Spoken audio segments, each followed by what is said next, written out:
रोचो स्वागत है आप सभी का। आज की वीडियो में क्लास 10 विज्ञान का प्रीवियस ईयर का जो 2022 का क्वेश्चन पेपर है उसका सॉल्यूशन लेकर आए हैं। सारे क्वेश्चन आपको यहाँ पे देखने को मिल जाएंगे। साथ में हम 5 ऐसे क्वेश्चन के बारे में बात करूंगा मैं जिसमें से आपके 20 से 25 नंबर यहाँ से सेम टू सेम 2026 के पेपर में भी आने वाले हैं।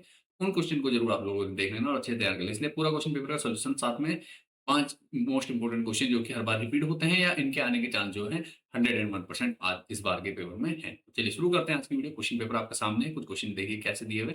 मैंने सॉल्यूशन पीडीएफ ऑलरेडी बना रखी है, इसको आप लोगों ने तैयार कर लेना। बाकी इसको कैसे करके डाउनलोड करोगे वो भी मैं आगे बता दूंगा, पहले वीडियो को पूरा देखना, ठीक है। तो सबसे पहले 2022 का है कक्षा 10 विज्ञान, 2022 विज्ञान का पेपर है। खंड और भविकल्पीय प्रश्न है। इसमें पहला प्रश्न जो है, एक विलेन लाल लिटमस को नीला कर देता है, इस विलेन का पीएच मान संभवतः होगा। तो भैया लाल लिटमस को नीला कौन करते हैं? क्षारक करते हैं, ठीक है। तो क्षारक का पीएच मान 7 से अधिक होगा, अर्थात क्या हो जाएगा, इसका जो पीएच मान होगा वो 10 हो जाएगा इसका आंसर, ठीक है। यहाँ तक समझ में आ रहा होगा? कोई डाउट लगे, कुछ भी परेशानी लगे कमेंट जरूर कीजिएगा, ठीक है। पीएच मान 7 से अधिक होगा तो क्षारक होगा या क्षार होगा, और 7 से कम होगा तो आपका अम्लीय मात्रा होगा, ठीक है। और जो जिनका पीएच 7 होगा वो क्या होंगे? उदासीन होंगे, आपको पता रखा है।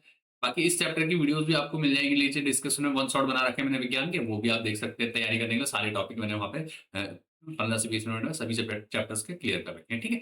चलो आगे बढ़ते हैं। अगला क्वेश्चन हमारा ख विरंजक चूर्ण का रासायनिक सूत्र क्या है? विरंजक चूर्ण, ठीक है, ये होता है कैल्शियम ऑक्सीक्लोराइड, ठीक है, CaOCl2 कहते हैं इसे, ठीक है। विरंजक चूर्ण अर्थात ब्लीचिंग पाउडर, ब्लीचिंग पाउडर को कहते हैं। इसका रासायनिक नाम क्या है? कैल्शियम ऑक्सीक्लोराइड, ठीक है, क्या कैल्शियम ऑक्सीक्लोराइड, ठीक है। तो इसका सूत्र यहाँ से याद करें। उसके बाद अगला क्वेश्चन, निर्वात में प्रकाश की चाल है, ठीक है। निर्वात में प्रकाश की चाल कितनी होती है?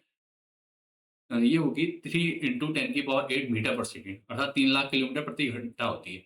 लेकिन इसको मीटर प्रति सेकंड में करेंगे तो क्या होगा? 3 × 10⁸ हो जाएगी, ठीक है। 3 × 10⁸ मीटर पर सेकंड हो जाएगा, क्लियर है? इतना हो।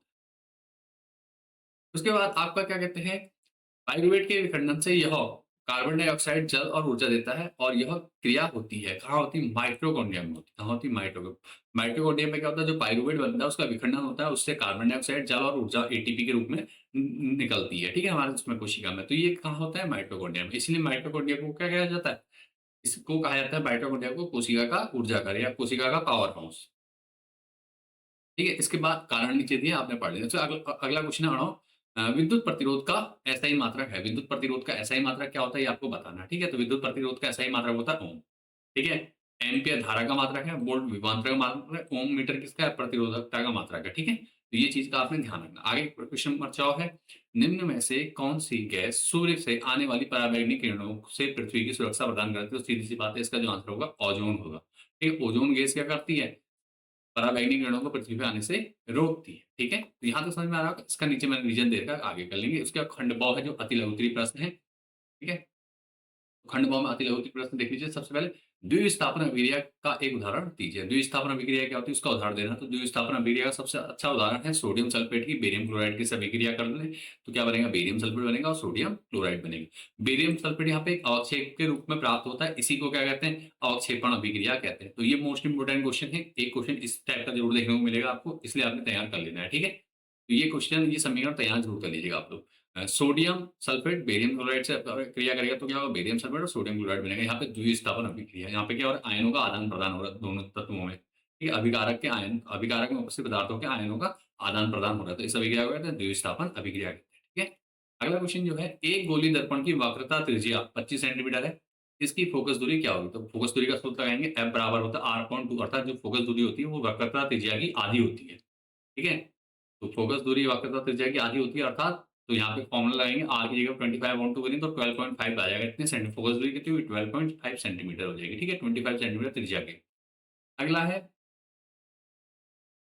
गर्भ निरोधन की किन्हीं दो युक्तियों का नाम उल्लेख कीजिए। तो गर्भ निरोधन के लिए एक तो कॉन्डोम, यांत्रिक अवरोध, ठीक है, दूसरा गर्भ निरोधक गोलियां, ओरल पिल्स, रासायनिक विधि, ठीक है। तो ये दो आपके क्या हैं, इसके युक्तियां हैं, दो वो है गर्भ निरोधन की दो युक्तियां। उसके बाद क्वेश्चन नंबर 5 है, दो चुंबकीय क्षेत्र रेखाएं एक दूसरे को प्रतिच्छेद क्यों नहीं करती हैं? ठीक है, दो चुंबकीय क्षेत्र रेखाएं एक दूसरे को प्रतिच्छेद क्यों नहीं करती? तो इसका उत्तर लिखेंगे आप, यदि दो रेखाएं एक दूसरे को काटेंगी तो कटान बिंदु पे चुंबकीय क्षेत्र की दो दिशा होंगी, ठीक है। जहां पे कटान बिंदु होगा वहां पे क्या चुंबकीय क्षेत्र की दो दिशाएं संभव होंगी, जो कि असंभव है, ठीक है। तो ये चीज आपने लिख लेनी है। इसका अगला क्वेश्चन है, जैव निम्नकरणीय और अजैव निम्नकरणीय पदार्थों का एक-एक उदाहरण दीजिए। तो जैव निम्नकरणीय पदार्थ क्या होते हैं? फलों के छिलके, कागज। अजैव निम्नकरणीय होता है प्लास्टिक और पॉलीथीन, ठीक है। उसका खंड सी है आपका लघु उत्तरीय प्रश्न आ गया इसके बाद। उसमें सबसे पहला इंपॉर्टेंट क्वेश्चन है। अच्छा, इससे पहले 1 मिनट, जैव निम्नीकरण, अजैव निम्नीकरण इंपॉर्टेंट रहने वाला है, इसको अच्छे से ज़रूर तैयार कर लीजिएगा। चुंबकीय क्षेत्र के जो गुण हैं, चुंबकीय क्षेत्र रेखाओं के गुण हैं, उनको याद कर लीजिएगा, ठीक है? खंड सी है, प्लास्टर और पेरिस की जल के साथ अभिक्रिया का समीकरण लिखें और इसके 2 उपयोग भी बताइए, ठीक है? तो यहाँ पे क्या हमारा CaSO4 इंटू हाफ H2O, ठीक है? प्लस हाफ H2O क्या बनेगा? CaSO4 into 2H2। ये क्या है? जिप्सम बनेगा। प्लास्टर ऑफ पेरिस की जब जल से अभिक्रिया करेंगे तो क्या बनता है? जिप्सम बनता है। मोस्ट इंपोर्टेंट समीकरण है, इसको जरूर तैयार अच्छे से कर लीजिए इसे, ठीक है? उपयोग क्या होता है? टूटी हड्डियों को स्थिर रखने के लिए, जोड़ने के लिए, सही जगह पर स्थिर रखने के लिए करते हैं। दूसरा, खिलौने और सजावटी सामान बनाने में प्लास्टर ऑफ पेरिस का उपयोग किया जाता है, ठीक है? इसके अलावा देखिए क्वेश्चन नंबर 8 है, निम्नलिखित रासायनिक समीकरणों को संतुलित कीजिए।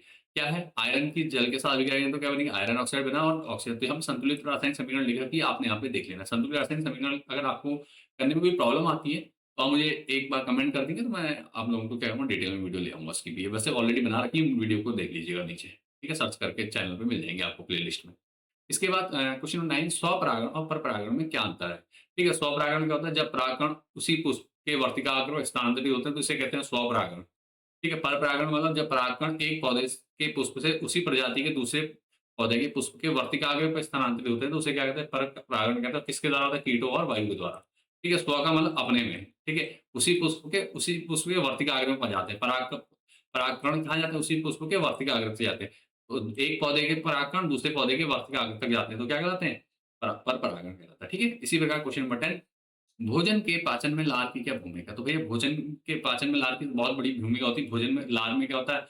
लार एमाइलेज नाम का एक एंजाइम पाया जाता है जिससे क्या कहता है? टाइलिन भी कहा जाता है, ठीक है? और जो स्टार्च जाति अर्थात जटिल शर्करा को क्या करता है? सरल शर्करा माल्टोज में बदलता है, स्टार्च को माल्टोज शर्करा में बदल देता है, ठीक है? यह भोजन को गीला लिसलिसा, ठीक है? मुलायम कह सकते हैं इसको, ठीक है? गीला और मुलायम करता है जिससे निकलने में आसानी होती है। बाकी मैंने इस पे एक डिटेल वीडियो बना रखी चैप्टर में, उसको देख लीजिएगा आप। उसके बाद आपका क्वेश्चन नंबर 11, उस ऊतक का नाम देखिए जो पौधों के लिए जल और खनिज लवणों का वाहन। तो जल और खनिज का जो वाहन करता है वो होता है जाइलम, ठीक है? जल और खनिज याद रखिए, जौ से जल, जौ से जाइलम, ठीक है? ऐसे करके याद करने का बहुत आसान तरीका, ठीक है? और जो भोज्य पदार्थों का संवहन कौन करता है? फ्लोएम करता है, ठीक है?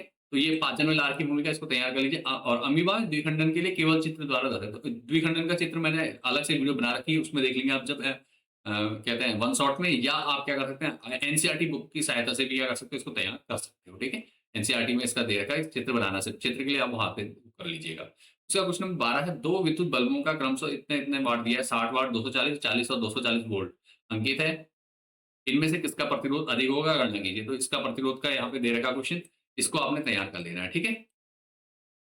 यहाँ पे सारे क्वेश्चन आपने क्या देख लेना, तैयार कर लेना। ये हो गया, यहाँ से ऐसे करके ये है सामने गणना करनी है। R2 P40 240 का स्क्वायर बटे ये फॉर्मूला ये लगा दो, P बराबर V स्क्वायर अपॉन R, ठीक है? तो R बराबर V स्क्वायर अपॉन P। इसको लगाकर यहाँ प्रतिरोध निकाल दो, किसका ज्यादा होगा? 40 वोल्ट वाले बल्ब का प्रतिरोध क्या होगा?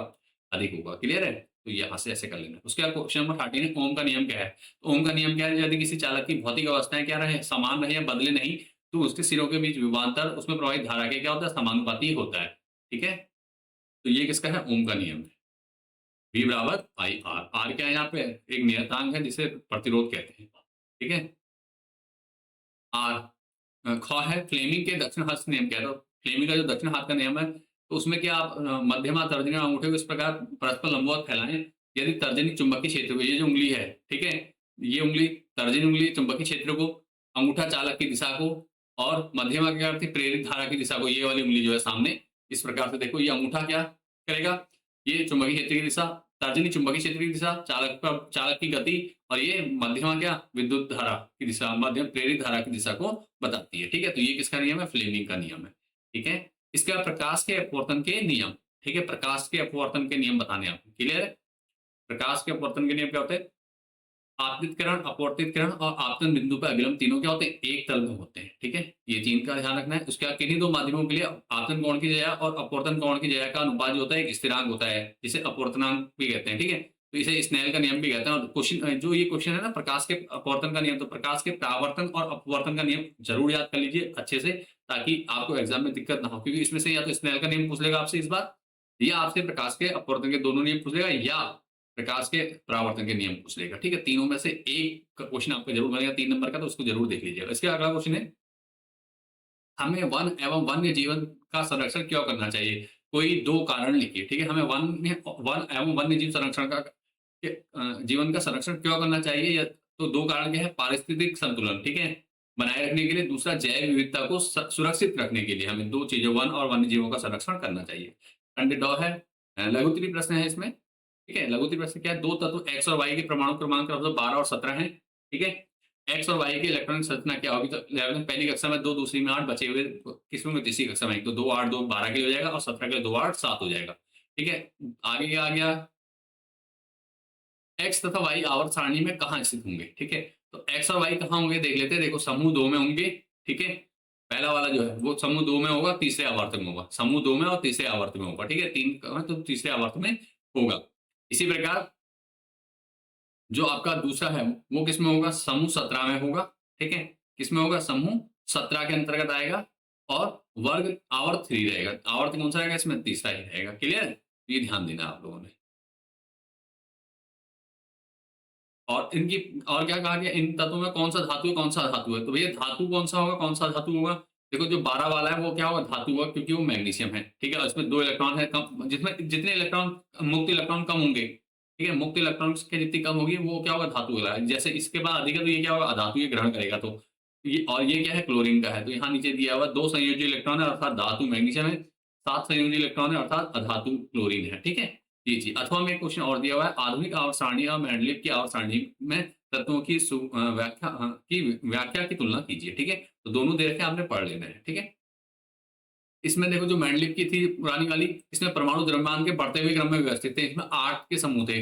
जो तत्व और जो आधुनिक आवर्त सारणी बनी वो क्या था? परमाणु क्रमांक के बढ़ते हुए क्रम में व्यवस्थित है। इसमें 18 समूह थे, ठीक है? यह समस्थानिकों की स्थिति की समस्या को हल करता है। कौन? जो आधुनिक आवर्त सारणी है, ठीक है?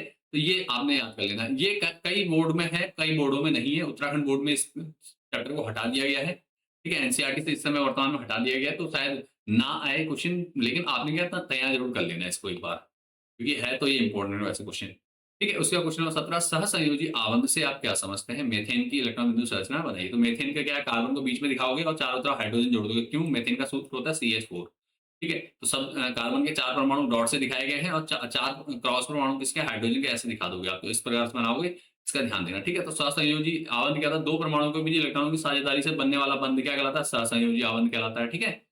और मीथेन का क्या था? कार्बन के 4 इलेक्ट्रॉन 4 हाइड्रोजन परमाणु के साथ क्या करते हैं? एक-एक करके साझा करते हैं, ठीक है? एक-एक करके साझा करते हैं। तो ये आपने बना देना है, यहाँ पे बना रखा है इसका। ख है आयनिक यौगिकों का गलनांक उच्च क्यों होता है? तो इस क्योंकि विपरीत आवेश आयन के बीच मजबूत आकर्षण बल होता है, ठीक है? विपरीत आवेशित आयनों के बीच क्या होता है? मजबूत आकर्षण बल होता है, जिससे इन्हें तोड़ने के लिए क्या होता है? काफ़ी ऊष्मा की आवश्यकता होती है, ठीक है? इसमें क्या होता है? तोड़ने के अधिक ऊष्मा की आवश्यकता होती है, इसलिए क्या होता है? आयनिक यौगिकों का जो गलनांक होता है वो उच्च होता है। 18 है क, एक ऐसी धातु का उदाहरण दीजिए जो कमरे के ताप पर द्रव होती है, ठीक है? तो द्रव कौन सी होती है? अधातु ब्रोमीन होती है। धातु की बात करेंगे तो हो जाएगी पारा अर्थात मरकरी, और अधातु की बात करेंगे तो ब्रोमीन हो जाएगी, ठीक है? और एक क्वेश्चन आता है आपका, एक ऐसी धातु का नाम बताइए जिसको किससे चाकू से काटा जा सकता है, तो उसमें लिख देंगे सोडियम, ठीक है? सोडियम मुलायम धातु होती है, ठीक है? अगला क्वेश्चन है उभयधर्मी ऑक्साइड क्या होते हैं? उभयधर्मी ऑक्साइड क्या होते हैं आपको ये बताना है, ठीक है? उभयधर्मी ऑक्साइड क्या होते हैं? तो उभयधर्मी ऑक्साइडों का उदाहरण देना है, तो वे ऑक्साइड जो अम्ल और क्षार दोनों से अभिक्रिया करते हैं उभयधर्मी ऑक्साइड कहलाते हैं, ठीक है? तो ऐसे ऑक्साइड जो क्या करते हैं? अम्ल क्षार से अभिक्रिया करते हैं, क्या कहलाते हैं? उभयधर्मी ऑक्साइड कहलाते हैं। एल्यूमीनियम ऑक्साइड क्या है? इसका उदाहरण है। जिंक ऑक्साइड इसका उदाहरण है, ठीक है? अधिकांश धात्विक ऑक्साइड क्या होते हैं? उभयधर्मी ही होते हैं, ठीक है? उसका अगला क्वेश्चन है, अलैंगिक जनन की अपेक्षा लैंगिक जनन में क्या लाभ है? समझाइए, ठीक है? तो अलैंगिक जनन में क्या होता है? अलैंगिक जनन में विविधता आती है। लैंगिक जनन में 2 जनकों का डीएनए मिलता है, ठीक है? जब लैंगिक जनन होता है तो इसमें क्या होता है? 2 जनकों का डीएनए मिलता है, जिससे संतान में विविधता आती है। यह प्रजाति के विकास के लिए महत्वपूर्ण होता है, ठीक है? नंबर 2, अनुकूलन। विविधता के कारण जीव बदलते पर्यावरण में बेहतर जीवित रह सकते हैं, ठीक है? विविधता के कारण क्या होता है? जीव बदलते हुए पर्यावरण में क्या रहते हैं? जीवित रह पाते हैं। तो ये क्या है? लाभ है किसके? लैंगिक जनन के, अलैंगिक जनन की अपेक्षा। इसके बाद क्वेश्चन नंबर 20 है, मानव सृजन तंत्र साफ और स्वच्छ चित्र बनाना है। तो मैंने यहाँ पे छोटा डायग्राम दिया हुआ है, इसको देख लीजिए। बाकी नहीं तो आप एनसीईआरटी में भी आपको दे रखा है, वहां से भी आप तैयार कर सकते हैं। बाकी मैंने साथ में जो आपको वन शॉट करा रखे हैं वहां पे भी कुछ कुछ बता रखा है, तो वहां पे भी आप देख सकते हो, ठीक है? वहाँ पे मैंने इजी वो देखा, और मानव हृदय का भी मैंने वहाँ पे दे रखा है इजी डायग्राम, तो वहाँ से आप देख लीजिए।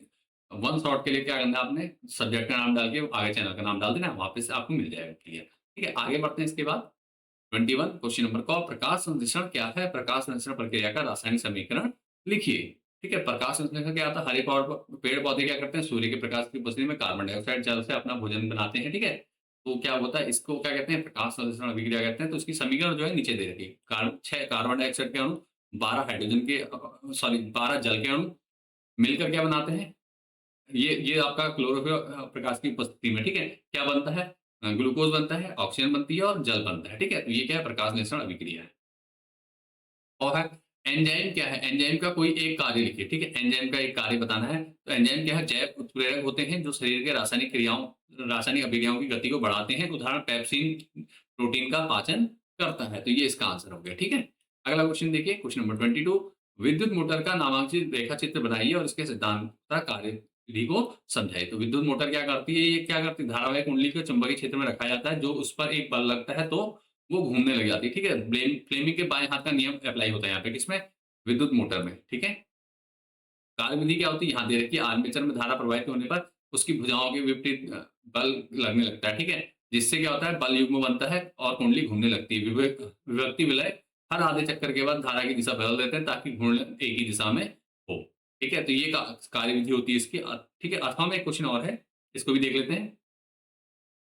एक टॉर्च के बल्ब पर 25 वोल्ट और 500 वोल्ट अंकित है, ज्ञात कीजिए। क्या करना है? कहो बल्ब की शक्ति, ख बल्ब का प्रतिरोध, गौ 2 घंटे जलाने पर बल्ब में उपभुक्त ऊर्जा। तो यहाँ पे कर रखा है वी फॉर्मूला, शक्ति का फॉर्मूला लिखा P बराबर VI, प्रतिरोध का फॉर्मूला हो जाएगा R बराबर VI, ओम का नियम जो है V बराबर IR से, और ऊर्जा का फॉर्मूला होता है E बराबर PT।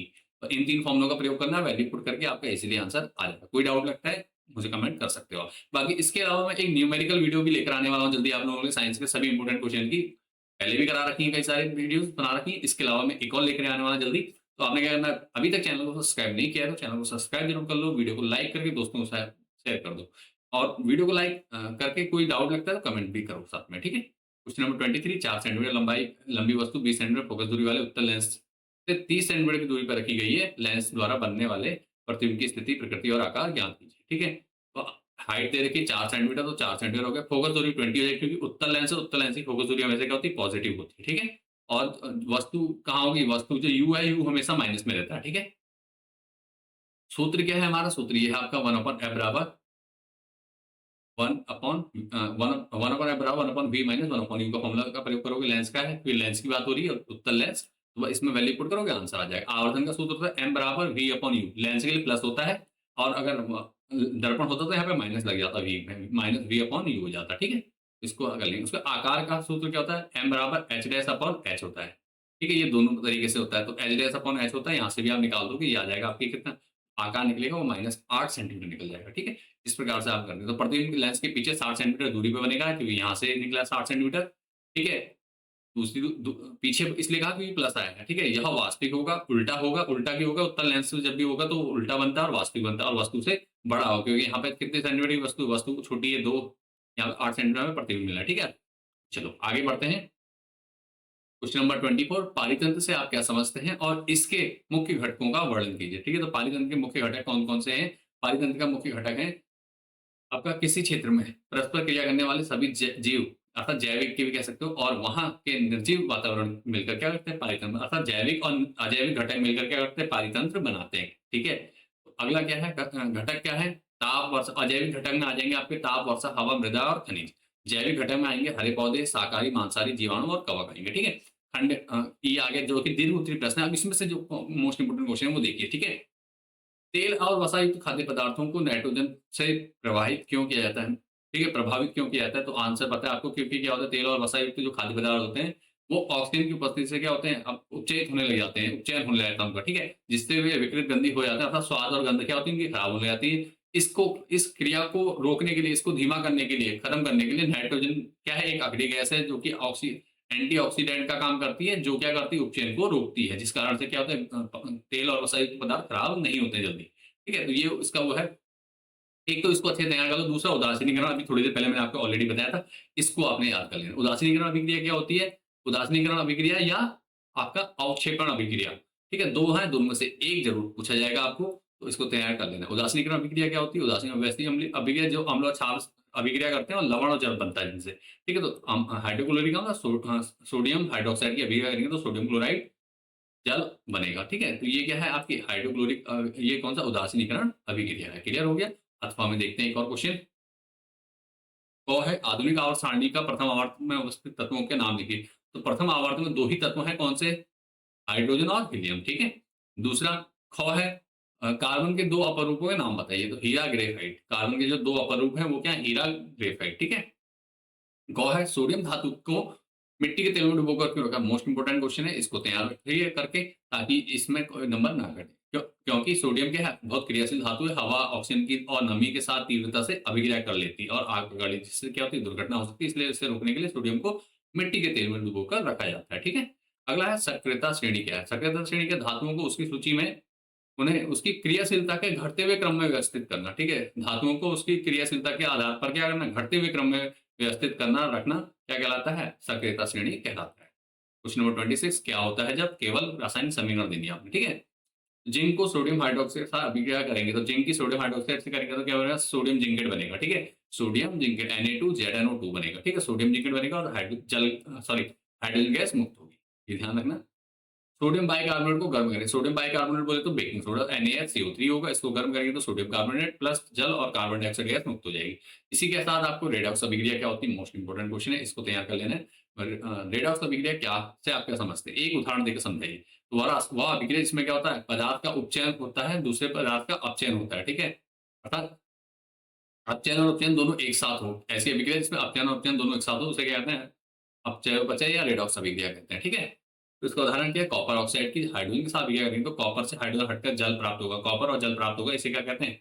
इसे कहते हैं अपचयोपचय अभिक्रिया और या रेडॉक्स अभिक्रिया। इसमें कॉपर ऑक्साइड की अपचयित होती है और हाइड्रोजन क्या है? उपचयित होती है। ठीक है, तो ये ध्यान रखेंगे आप। अगला क्वेश्चन, क्वेश्चन नंबर 27। मानव में बच्चे का लिंग निर्धारण कैसे होता है? तो मानव में पिता के गुणसूत्र पर निर्भर करता है। ठीक है, क्या लिंग निर्धारण? यदि क्योंकि पुरुषों में क्या होता है? XY गुणसूत्र पाया जाता है, महिलाओं में XX गुणसूत्र पाए जाते हैं। ठीक है, पिता का अगर X गुणसूत्र मिलता है तो क्या होगा? XX गुणसूत्र मिलेंगे तो लड़की पैदा होगी और Y गुणसूत्र मिलेगा तो XY मिलेंगे तो लड़का पैदा होता है। ठीक है, तो ये आपके प्रोसेस है। उसके बाद खंड ख, डीएनए की प्रतिकृति का प्रजनन में क्या महत्व है? स्पष्ट कीजिए। तो डीएनए की प्रतिकृति अर्थात कॉपी से जनकों के गुण संतति में स्थानांतरित होते हैं। जो डीएनए की कॉपी होती है ना, उससे क्या होता है? जो जनक होते हैं, माता पिता, तो उनके गुण क्या होते हैं? संतानों में विकसित होते हैं, स्थानांतरित होते हैं। प्रतिकृति के दौरान होने वाली सूक्ष्म त्रुटियां विविधता उत्पन्न करती है। जो कॉपी बनती है उसमें होने वाली छोटी मोटी जो होती है, त्रुटि होती है, गलतियां होती हैं, उससे क्या होता है? नई वैरायटी के, नए वेरिएशन के जीव उत्पन्न होते हैं, नई विविधताएं आती है बच्चों में। ठीक है, जो जैव विकास का आधार है। इसका क्वेश्चन नंबर 28। विद्युत प्रतिरोधकता से आप क्या समझते हैं? क्या अभिप्राय है?